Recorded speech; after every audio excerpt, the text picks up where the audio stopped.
And now presenting a dramatic reading, Let the Other 95% of Great Programmers In, by Paul Graham. American technology companies want the government to make immigration easier because they say they can't find enough programmers in the US. Anti-immigration people say that instead of letting foreigners take these jobs, we should train more Americans to be programmers. Who's right? The technology companies are right. What the anti-immigration people don't understand is that there is a huge variation in ability between competent programmers and exceptional ones. And while you can train people to be competent, you can't train people to be exceptional. Exceptional programmers have an aptitude for and interest in programming that is not merely a product of training.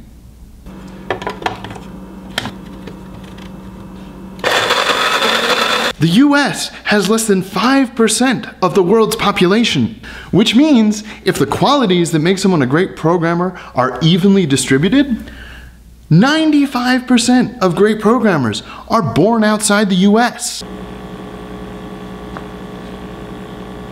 The anti-immigration people, the anti-immigration people, the anti-immigration people,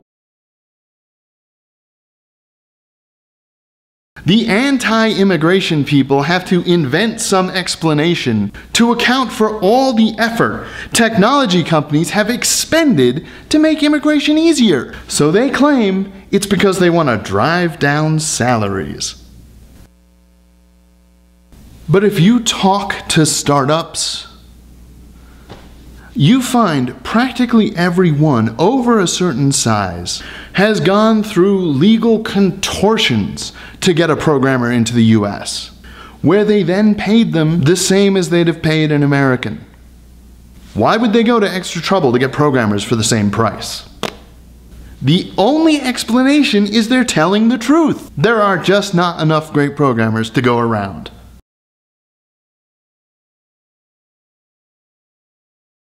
I asked the CEO of a startup with about 70 programmers how many more he'd hire if he could get all the great programmers he wanted. He said we'd hire 30 tomorrow morning. And this is one of the hot startups that always win recruiting battles. It's the same all over Silicon Valley. Startups are that constrained for talent. It would be great if all Americans were trained as programmers, but no amount of training can flip a ratio as overwhelming as 95 to 5. Especially since programmers are being trained in other countries too. Barring some cataclysm, it will always be true that most great programmers are born outside the US. It will always be true that most people who are great at anything are born outside the US. Exceptional performance implies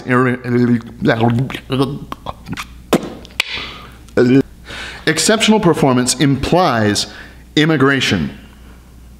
A country with only a few % of the world's population will be exceptional in some field only if there are a lot of immigrants working in it.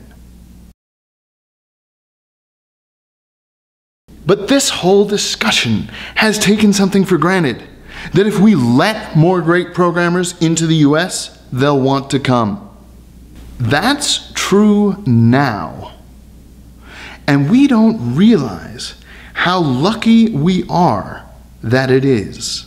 If we want to keep this option open, the best way to do it is to take advantage of it. The more of the world's great programmers are here, the more the rest will want to come here. And if we don't, the US could be seriously fucked. I realize that's strong language, but the people dithering about this, they don't seem to understand the power of the forces at work here.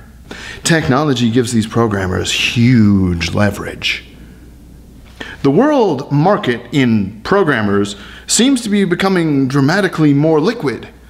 And since good people like good colleagues, that means that the best programmers could collect in just a few hubs. Maybe in mostly one hub.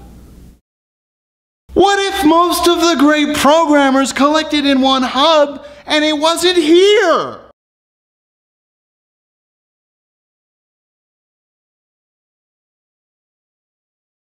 That scenario may seem unlikely now, but it won't be if things change as much in the next 50 years as they did in the last 50 years.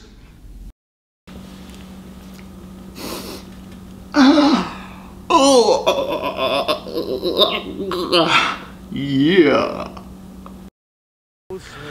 We have the potential to ensure that the US remains a technology superpower just by letting in a few thousand great programmers every year. What a colossal mistake it would be to let that opportunity slip. It could easily be the defining mistake that this generation of American politicians later become famous for. And unlike other potential mistakes on that scale, it costs nothing to fix. So please, get on with it.